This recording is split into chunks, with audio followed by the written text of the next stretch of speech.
So during my first year मुझे psoriasis हो गया था बाय सम रीजंस। सोराइसिस मुझे हो गया था। एंड होम्योपैथी में एक कॉन्सेप्ट ये भी है कि अगर कोई डिसीज मैनिफेस्ट हो रही है बॉडी में तो उसका एक इमोशनल रूट कॉज भी होगा। मतलब बॉडी में डिसीज ऐसे ही प्रोड्यूस नहीं होती है, somehow there is a mental root cause and physical root cause. अब आप किसी ऐसे एनवायरमेंट में चले जाओ जहां पर बहुत सारा सीलन है, ह्यूमिडिटी है, तो आपको रेस्पिरेटरी डिसीजेस होंगी, है ना। आप उसमें लंबे समय तक एक्सपोज रहोगे तो वो सारी चीजें होंगी।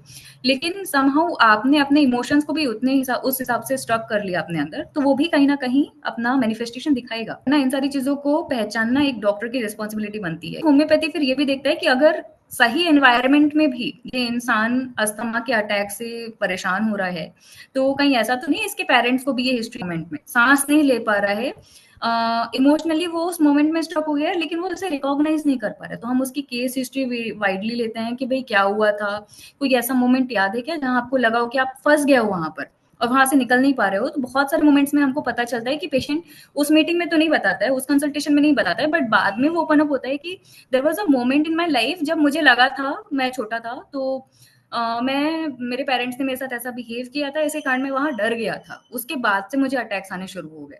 तो इन सारी चीजों को पता करना जरूरी है। और अगर वो चीज वहां पर आपने एक्नॉलेज कर लिया ना, तो उसकी इंटेंसिटी धीरे धीरे कम होने लग जाती है।